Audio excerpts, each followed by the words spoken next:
हाय दोस्तों, कैसे हैं?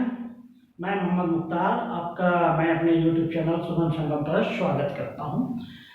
आइए दोस्तों, आज हम एक और पत्र लेखन पे विचार करते हैं और वो पत्र है ऑफिस ऑर्डर। ऑफिस ऑर्डर जो निकलता है ये उसको कहते हैं कार्यालय आदेश या ऑफिस ऑर्डर, दोनों सेम है। ये भी हमें विद्यार्थी जीवन में इसकी जरूरत नहीं पड़ती है। जब हम किसी पद पे चले जाते हैं, किसी ऑफिस में हम काम करने लगते हैं, चाहे वो सरकारी हो गैर सरकारी, किसी भी प्रकार का ऑफिस हो, कॉमन ही लेना चाहिए। हर ऑफिस में समय समय पर उस ऑफिस में, उस कार्यालय में काम करने वाले कर्मचारियों के लिए आदेश होता है। इस चीज को आप जान लीजिए फिर से कि ऑफिस में या कार्यालय में काम करने वाले कर्मचारियों के लिए समय समय पर आदेश पारित होते हैं या आदेश निकलते हैं, उसको कार्यालय आदेश कहा जाता है। इस आदेश का संबंध उसी ऑफिस में काम करने वाले कर्मचारियों या एक कर्मचारी या पूरे कर्मचारियों से संबंध होता है। इसमें एक चीज होता है कि अपर जो कार्यालय है, सपोज हम जिस ऑफिस में काम करते हैं, ये इस ऑफिस से बड़ा अगर कोई ऑफिस है जिसके अंतर्गत ये ऑफिस काम कर रहा है, इसको इस तरह एक उदाहरण से समझिए दोस्तों। ठीक है, मान लीजिए हाजीपुर में एक जीएम ऑफिस बैठा है। ठीक है, हाजीपुर में क्या है? एक जीएम ऑफिस है। ये हम रेलवे विभाग की बात कर रहे हैं। हाजीपुर में जीएम ऑफिस है, उसके अंतर्गत 5 डीआरएम ऑफिस है, उसके अंतर्गत उसके नीचे क्या है? 5 डीआरएम ऑफिस है। क्या है दोस्तों? धनबाद, और फिर है दानापुर, और मानिए इधर दानापुर हो गया, मुगल सराय हो गया। अब इसका नाम चेंज हो गया है, DDU Deendayal Upadhyay junction. Division का नाम भी चेंज हो गया है, सोनपुर, और एक तो है समस्तीपुर। ये हम उदाहरण समझाने का प्रयास कर रहे हैं। एक यहां कहां पे बैठा है? हाजीपुर में। ठीक है, जीएम ऑफिस हाजीपुर में है। हाजीपुर के अंतर्गत 5 डीआरएम ऑफिस है। अब देख रहे, धनबाद, दानापुर, मुगलसराय, समस्तीपुर, सोनपुर, ये डीआरएम ऑफिस है। इस ऑफिस के किसी पदाधिकारी के लिए अगर कोई ऑर्डर निकलता है तो उसको कार्यालय आदेश या ऑफिस ऑर्डर कहते हैं। कई बार होता क्या है कि सपोज ये धनबाद है, ये डीआरएम ऑफिस है, याद रखिए ये डीआरएम ऑफिस है, या कोई भी ऑफिस हो सकता है। ये हम उदाहरण समझा। धनबाद ऑफिस के अंदर भी कई ऑफिस होता है। इस डीआरएम ऑफिस के अंतर्गत भी कई छोटे छोटे ऑफिस होते हैं। तो इस ऑफिस से भी इन ऑफिसों के लिए ऑफिस ऑर्डर निकलता है। अब होता क्या है, और भी जान लीजिए। इस ऑफिस में भी कई कर्मचारी काम करते हैं। सपोज मान लीजिए इसमें कई सारे कर्मचारी काम करते हैं, तो इस ऑफिस में इसका जो इंचार्ज है वो अपने एक कर्मचारी के लिए या सारे कर्मचारियों के लिए या एक से अधिक कर्मचारियों के लिए ऑर्डर निकालता है। अब आप समझ गए कि ऑफिस ऑर्डर का दायरा कितना बड़ा है। मेरे ख्याल से ये सिचुएशन आपको समझ में आ गया होगा कि ये ऑफिस ऑर्डर होता क्या है। अंतर की बात होती है बाहर के कर्मचारियों का उससे कोई लेना देना नहीं होती है। उस ऑफिस ऑर्डर से रिलेटेड जो ऑफिस, अब एक चीज जान लीजिए, इसने अगर धनबाद को पत्र भेजा है, इससे इस दानापुर को कोई लेना देना नहीं है। अगर वो कॉमन भेजेगा तो सबको पत्र भेजेगा। ऑफिस ऑर्डर अगर निकलेगा जीएम ऑफिस से, वो सबको अगर चाहिए तो वो सबको देगा। अगर ऑफिस ऑर्डर धनबाद को दे दिया और वो चाहे तो और को सूचना दे सकता है कि मैंने इस ऑफिस को ये आदेश दिया है, तो तो उनकी एक एक प्रति इन सबको उपलब्ध कराया जाता है। जो लिखा जाता है नीचे लिख दिया जाता है सूचनार्थ, इनको सूचनार्थ कर दिया जाएगा। तो क्लियर है। अब ये कार्यालय आदेश समझ लिए इसका क्या होता है। अब हम समझते हैं कि कार्यालय आदेश लिखा कैसे जाता है। ठीक है दोस्तों,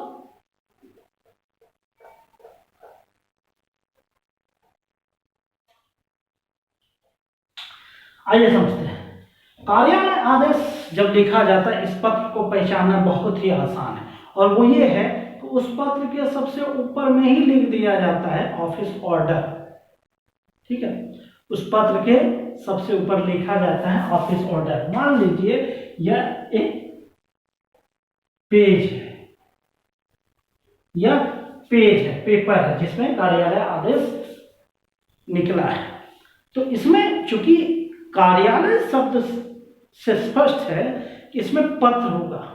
एक ऑफिस अपने कर्मचारी के लिए, कर्मचारियों के लिए पत्र आदेश कर रहा है। कार्यालय शब्द कॉमन है।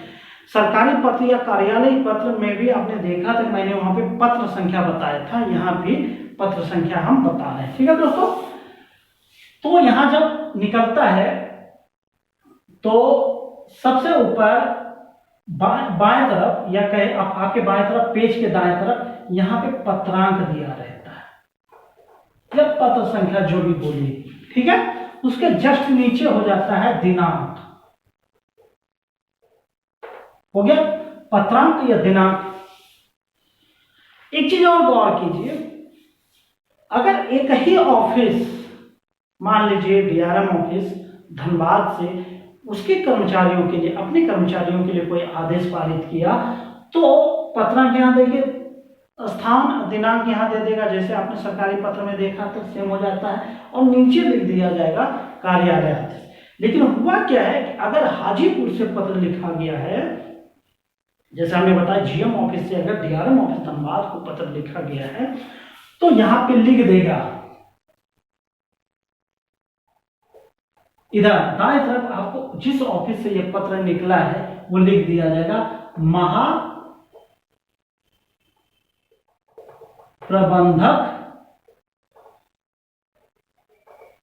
ठीक है, महाप्रबंधक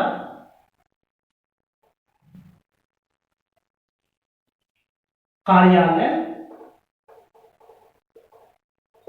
अब चूंकि वो जीएम ऑफिस रेल का एक जो कि हिस्सा है, जोन है, रेल में वर्तमान में 18वां जोन भी बन रहा है। वर्तमान में अभी तक कार्यशील 17 जोन है, उसका एक जोन ये है।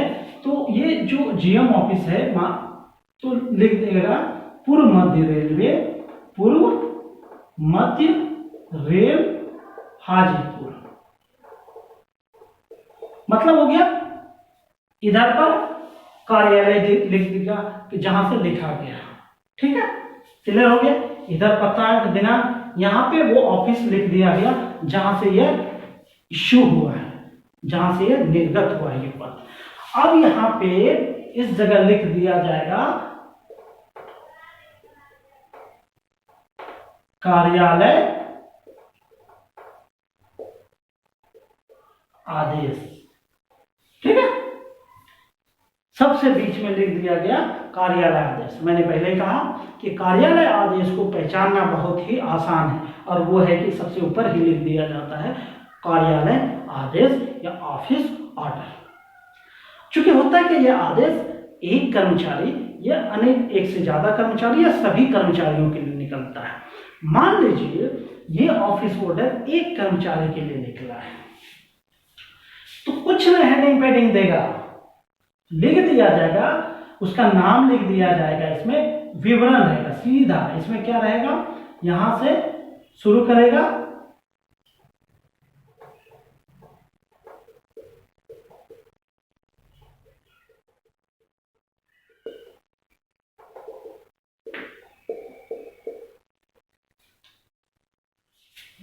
यहां से शुरू करेगा, उसके बारे में पूरा लेगा। अब उसके लिए आदेश अगर कोई दिया जाता है, मान लीजिए सपोज मेरे लिए अगर कोई आदेश पारित होता है, तो Mohammad Mukhtar dot dot dot पर नाम लिख देगा, उसको सूचित किया जाता है,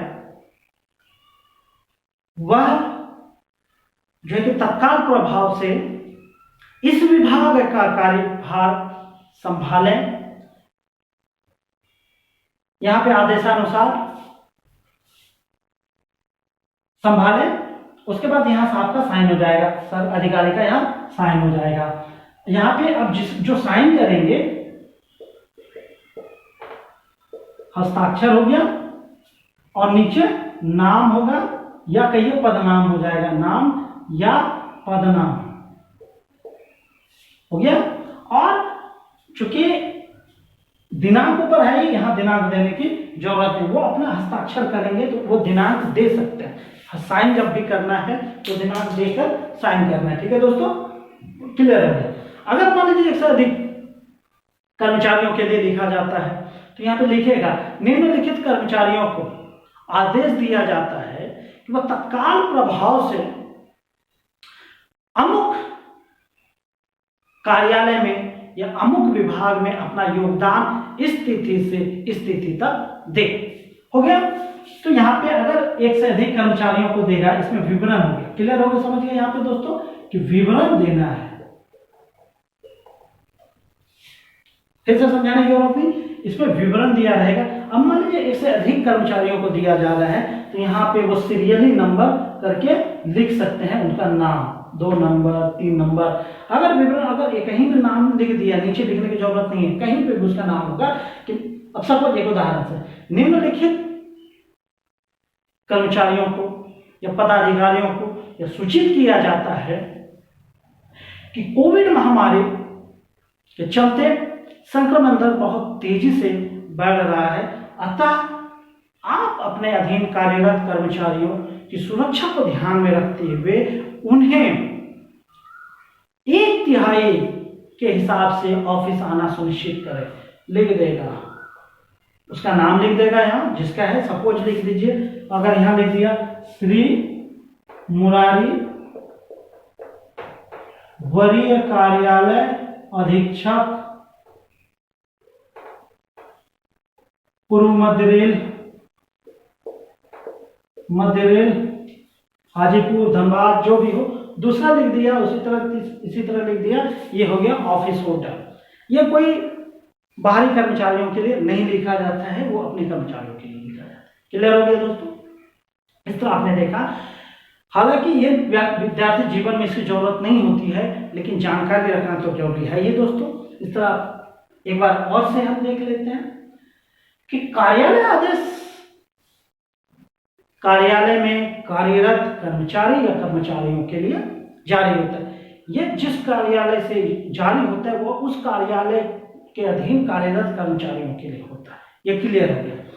लिखने का तरीका क्या है कि एक तरफ पत्रांक देगा, किस ऑफिस किस फाइल से यह डील हुआ है, वो फाइल संख्या होता है। और पत्रांक कैसे लिखा जाता है ये आपने सरकारी आदेश वाले जो है क्या फॉर्मूले में आपने देख लिया था। आप चाहें तो उसको प्लेलिस्ट से आप देख सकते हैं। उसके बाद नीचे दिनांक होता है, इधर जिस ऑफिस से यह जारी हुआ है वो ऑफिस यहाँ लिखा होता है। क्लियर है। अगर चाहें तो ये ऑफिस यहाँ न लिख के ये ऊपर लिख दिया जाएगा, ये दिनांक इधर कर दिया जाएगा, और लिखने का अपना अपना तरीका है। ठीक है दोस्तों, यहाँ पे कार्यालय आदेश लिख दिया जाएगा ताकि जिसके लिए लिखा जाए वो समझ जाएगा ये मेरे लिए आदेश है। अब हम कोई इस पर किंतु परंतु नहीं कर सकते। अब विवरण लिख दिया जाएगा, क्यों यह आदेश निकाला गया, सीधा उसमें कोई लाभ लपेट नहीं होगा, सीधा आदेश निकाल दिया जाएगा। आपको आदेश दिया जाता है कि तत्काल प्रभाव से इस विभाग से आप अपना त्याग पत्र दें और आपको आज से रिमूव फ्रॉम सर्विस किया जाता है। खुदा न करे किसी की ऐसा दिन आए, आपको यह निर्देशित किया जाता है कि आप अमुक कार्यालय में दिनांक कितना से अपना योगदान देना सुनिश्चित करें, तो यह दे देगा और नीचे जिसने ये निकाला है वो अपना साइन कर देगा। चूंकि लिखेगा तो बाद क्लर्क ये लिखता है, पूरा लिखने की जिम्मेदारी क्लर्क की है, अधिकारी साइन करेंगे। इसलिए कहता है इतनी पढ़ाई करो कि अधिकारी बनो। कम पढ़ोगे बाबू बन जाओगे, बहुत लिखना पड़ेगा, लिखा पढ़ी बहुत करना पड़ेगा। अधिकारी को एक चिड़िया मारने की जरूरत पड़ती है। ठीक है दोस्तों, इस तरह देखा आपने कि कार्यालय आदेश या ऑफिस ऑर्डर लिखना कोई बहुत बड़ी बात नहीं है।